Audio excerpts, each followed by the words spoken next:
Hello, everybody. Andy Jacob here with the DotCom Magazine Entrepreneur Spotlight Series. What a show today. You know, we love techies. We love technology. As you know, we're DotCom Magazine. When we think about the next generation of techies, we think about who's really making an impact, who's really fueling the next generation of techies throughout the country, throughout the world. And of course, we talk about it all the time. And one thing that's very interesting is there's some people in this wonderful country that have a mission to really change the conversation with regard to the future, with regard to what young people are going to do and how we get them trained, how we get them taken care of, how we get the next generation of techies on board to kind of rock and roll and change the world. So we've been able to interview today someone that's really leading the charge. His name is DJ Johnson, and he's the CEO of ITech. And what he's doing is really remarkable. You know, when we think about collaboration, when we think about people that are changing and challenging sort of the discussion about how we get young people to start thinking in a broader, bigger way about changing the world, well, DJ is one of those leaders. DJ, it's great to have you on the show today. Welcome to the .com Magazine Entrepreneur Spotlight Series. Hey, Andy, I appreciate you guys having me out. I think when I first got the email, I was like, are they looking for me? Then I remember I sent you guys a response. I was like, yeah, I mean, I think I might be the guys you guys are looking for. But yeah, just excited and honored to be on here.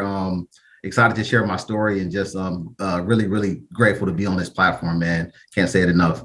Well, thank you, DJ. What caught our attention, of course, is that you're really doing and specializing in technology job placement and STEM exposure for inner city youth and changing the conversation. But before we get started, tell us about ITech and then we'll get going. Yeah, so I get a lot of questions about ITech, like, you know, what is it? How does it operate? In a nutshell, people always ask how they can get involved. Easiest way they can get involved, we're on a mission to put a computer into every child's hand. So we got a number of 1 billion computers that we want to spread around worldwide. So that's the easiest way to get involved. But to go a little bit deeper, you know, myself, I've been in technology for over a decade now. It's crazy to think that I turned 33 in a few months. I know I'm still a young gun, but the conversations I'm having with kids now that are 23 and you know, 22 just coming out of college, I'm like, wow, I'm definitely becoming the senior citizen here in the tech space now. But yeah, started iTech because it was hard for me to find a job and really just find free resources. So there's pretty much, I guess you could say there's like 4 parts of iTech, right? So we have our STEM side, which is science, technology, engineering, and math. We more so focus on the technology piece, right? Getting kids exposure to coding programs, early exposure to robotics. We're hoping to start an esports program for inner city youth as well. The second part of that phase is the application phase for kids that are going into college, right? So there might be a kid that, you know, they're interested in computer science, but they probably, you know, they don't know how to actually go about navigating applications to get into a tech school. So I'm blessed enough to sit on 2 boards. I sit on the Blacks at Microsoft board, and I also sit on the Cal State computer science board as well. Yeah, so we help out with the application piece to get them into school, help them find scholarships, obviously help them pay through school. Third part of iTech is the job placement, right? So unfortunately, what a lot of people don't know is they see all these internships with people that people are getting in Silicon Valley. Unfortunately, if it's not a major company like a Microsoft, Google, IBM, Apple, or Meta, that internship, one's not going to be paid for. 2, you're not going to have room and board for that summer. So, you know, growing up, coming from, especially where I came from, I grew up in Compton, California. I couldn't afford to do an internship for free for 3 months, let alone ask my parents for money over the summer when I was supposed to be working a job, right? So we work and help them with the internships to cover their room and board for the summer. Then the last part of that is the final phase, right? It's like, okay, we went through all these phases with learning coding, getting you into college, finding you a job. How do we help you keep that job, negotiate the salary, and then also reach back and help the next generation? So that's pretty much like iTech in a nutshell. It's been amazing to see how many people that we've been helping, people that are actually reaching back out and getting involved with it as well. DJ, it's great. It's a multi-generational platform. Your testimonials are remarkable. Everybody's talking about it. When we take a young kid, and we start teaching them coding. And maybe it's the first time they've ever been exposed to it. Maybe they played some video games, or maybe, they've done some other things on the computer like many kids have, but then they get exposed to sort of the inside out, the coding. What's that feel like to you and your team at ITech to see a kid that you introduce this to and then sort of takes it on and starts loving it?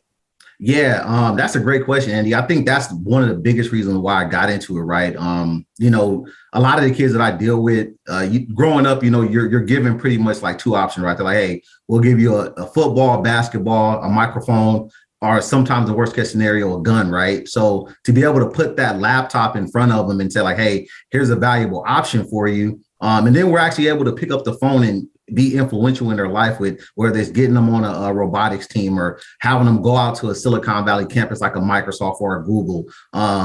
The impact on that, I mean, you can't really even put it into words. I just know that I get calls from a lot of parents. They're like, hey, I know a lot of people don't understand what you're doing. They said, but please just keep going and keep pushing forward. It was like, we need more people like you that are actually willing to reach back and help these kids out, because you're literally saving lives every single day. You just don't even know it.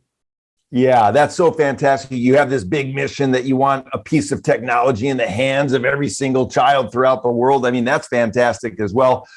When we think about it and we think about what's happening to our youth today, DJ, how important is it for companies like, of course, ITech to move in and give some mentorship, give some leadership, give some thoughts, give some new sort of broader sort of ideas about what the young people can do with their lives and promote that idea to them to change the world?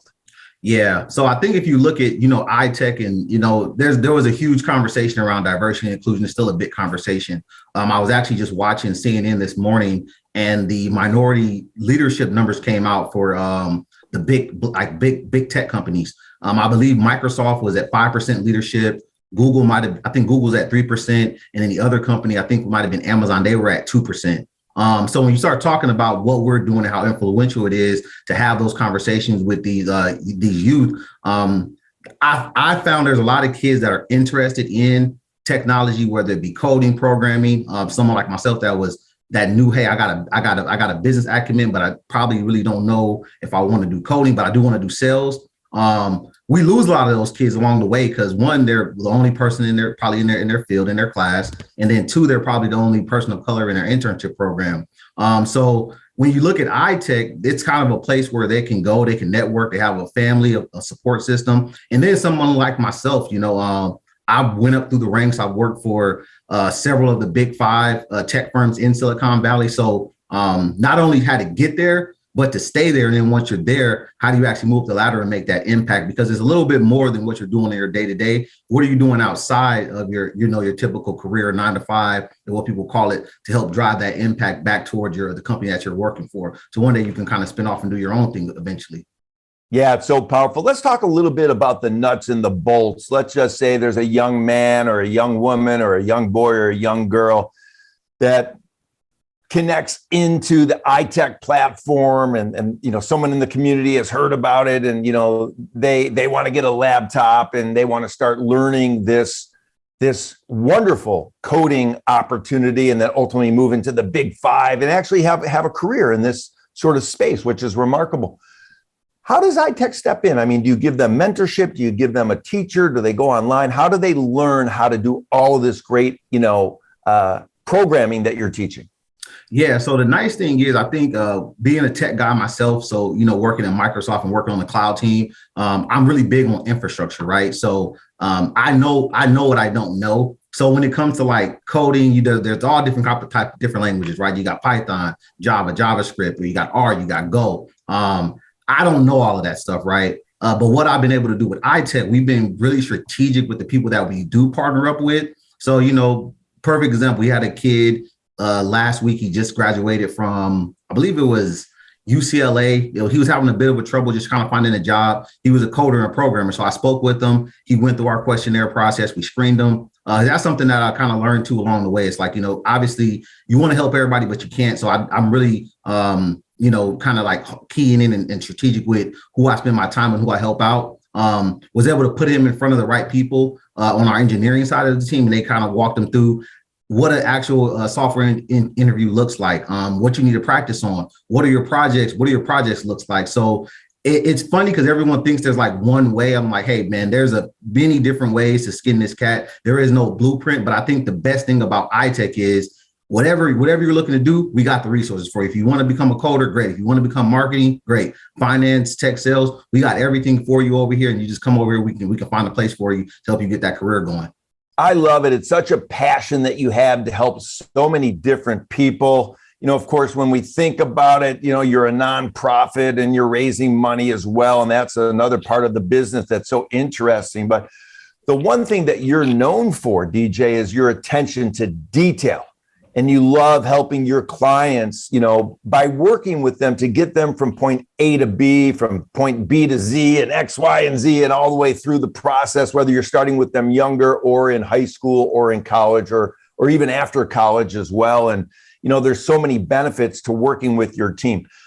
Let's talk about inner city youth just for a minute, because of course your mission is, with regard to technology, job placement, and STEM exposure for inner city youth.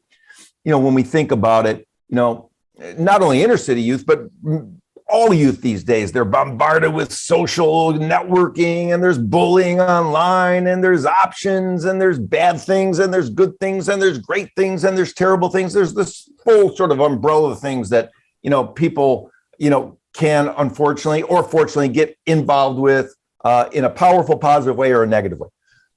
Let's talk about, though, what happens when somebody is maybe moving in the wrong direction, but then they get the computer and then they start coding and they say to themselves, wow, there's a different path, a different way. And I know you're an expert in that as well. So let's talk about that.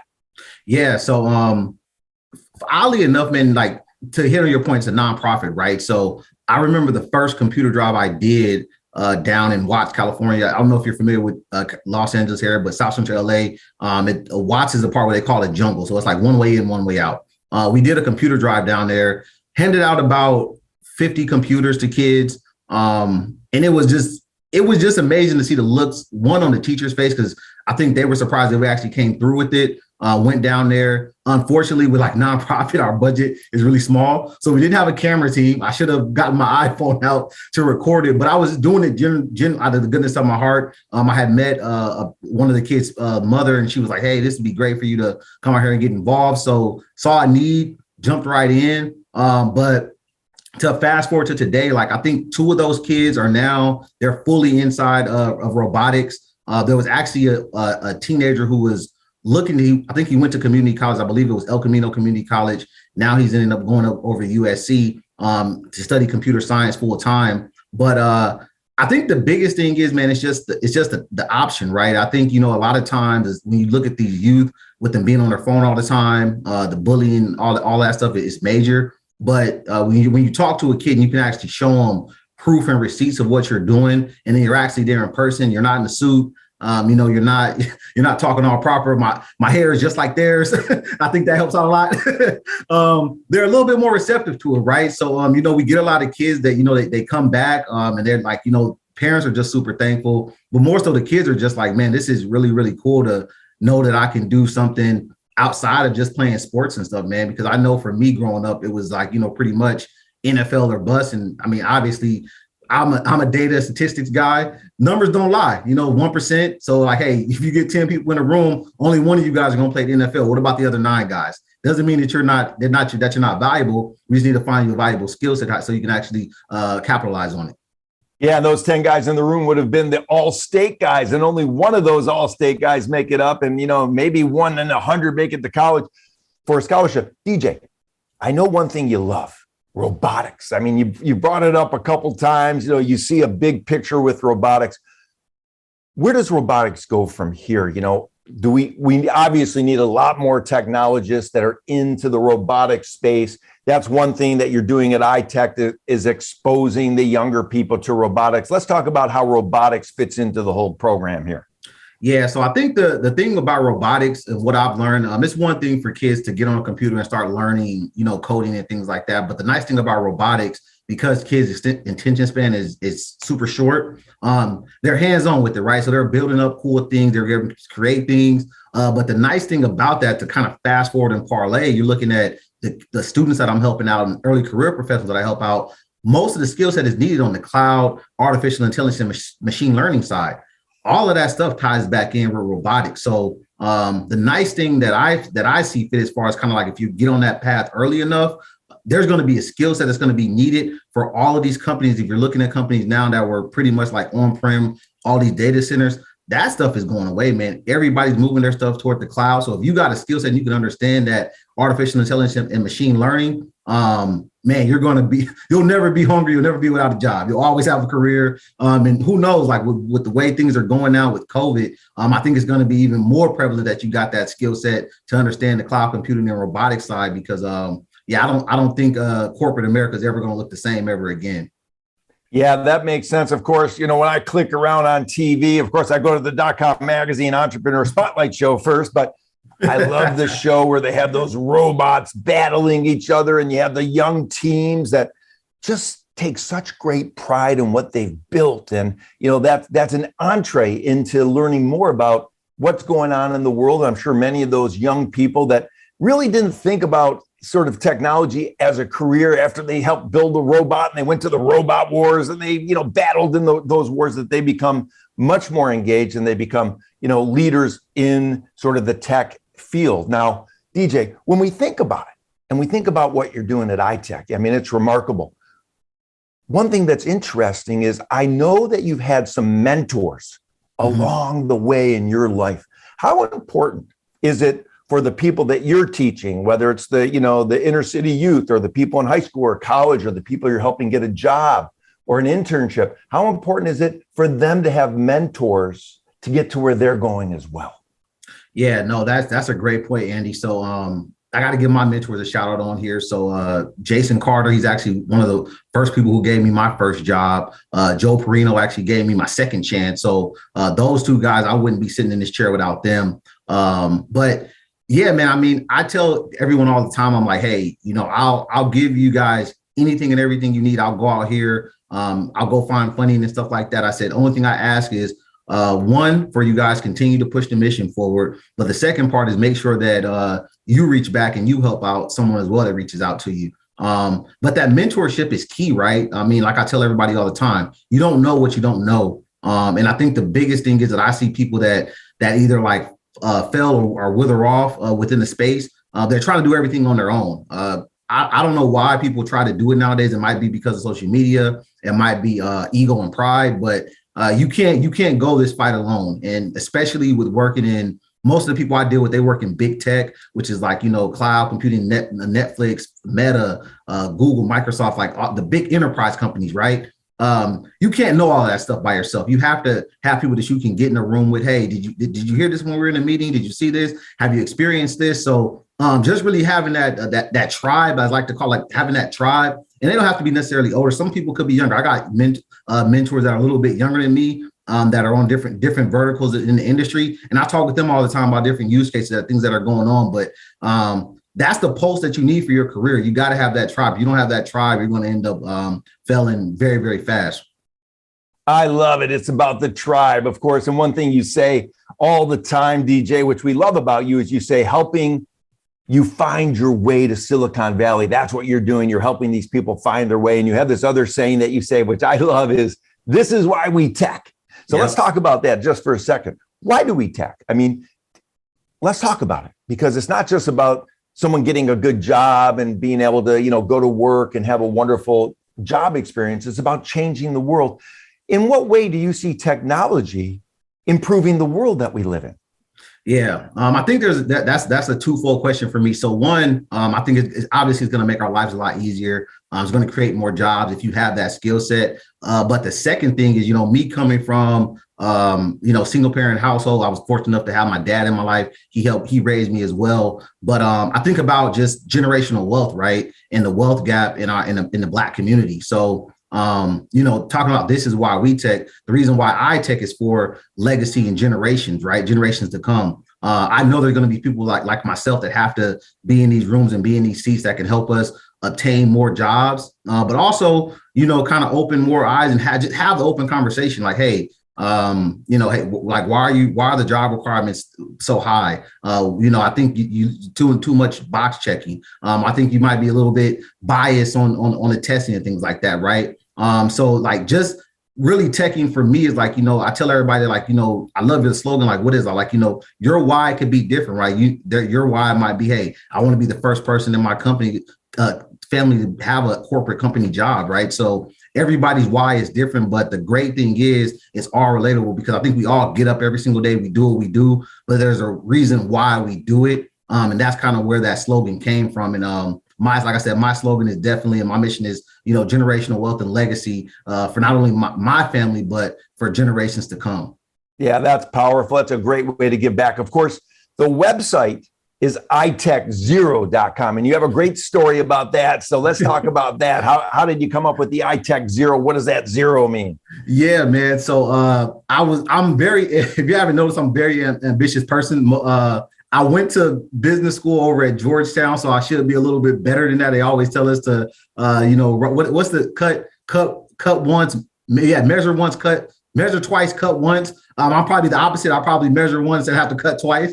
So I was going through the process of like, getting everything ready, the LLC, getting all this stuff ready with the IRS. And then I went to file our trademark and I realized I was like, oh, ITech is a commonly used name among just, tech resale vendors, tech repair companies, things like that. So I had to actually pivot and use I actually used my mother's maiden name. This was actually D Golden Inc. in conjunction with ITech 0 to get it surpassed, to get the logo and all that kind of stuff trademarked. But if I would have measured twice and only cut once, I wouldn't have had that problem.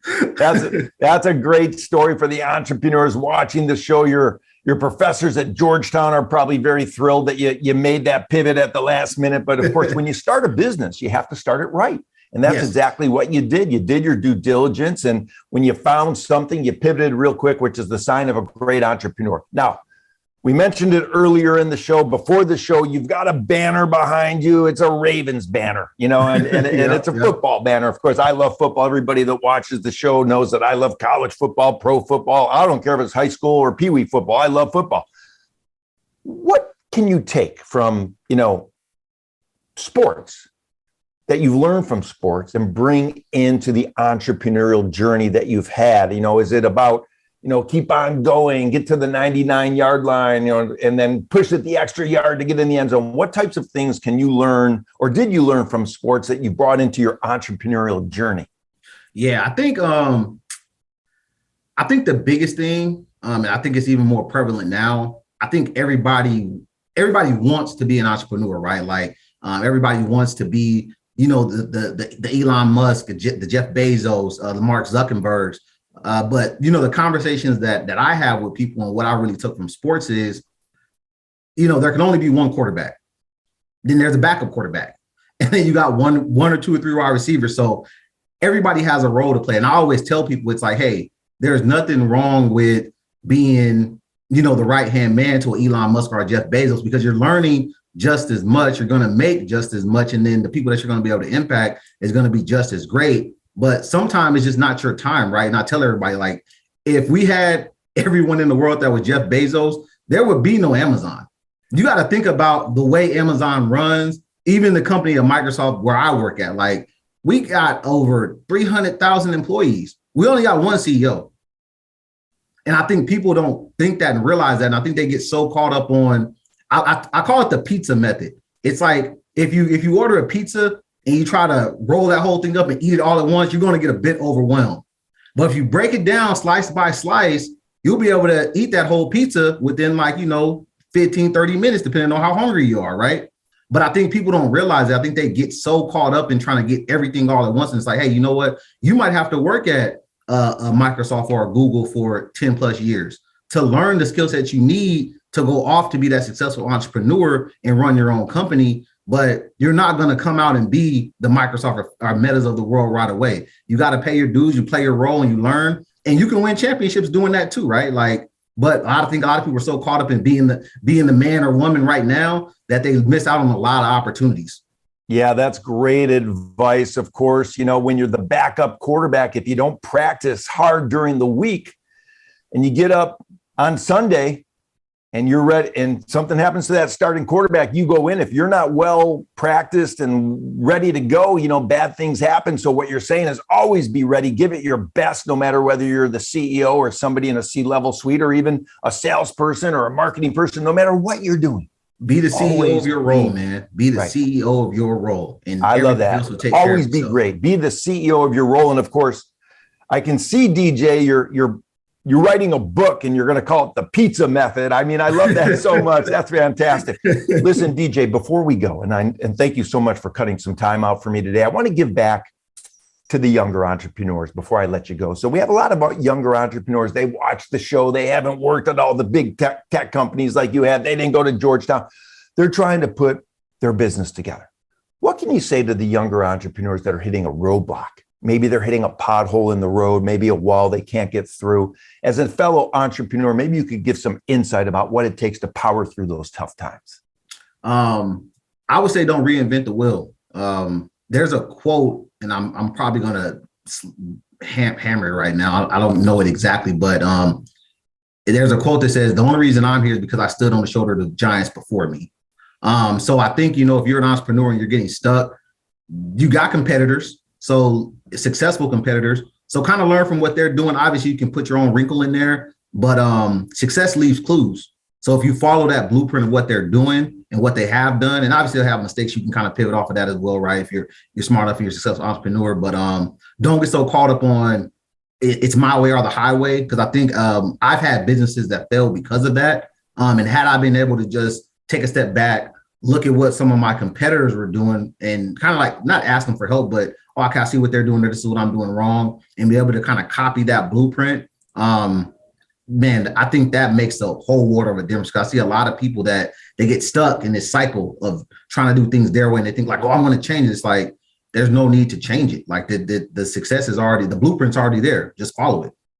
Yeah, what great advice for the entrepreneurs watching the show. Rewind what DJ just said and sort of let that resonate with your particular situation right now if you're going through a tough time. Listen, DJ, this has been remarkable. I mean, we got into it. Of course, you're fueling the next generation of techies, and you're trying to put a piece of computer in every single hand throughout the world, and you're specializing in technology, job placement, and STEM exposure for inner city youth. There's so much to unpack. We're going to bring you back on the show. I want to just talk about entrepreneurship on the next time around.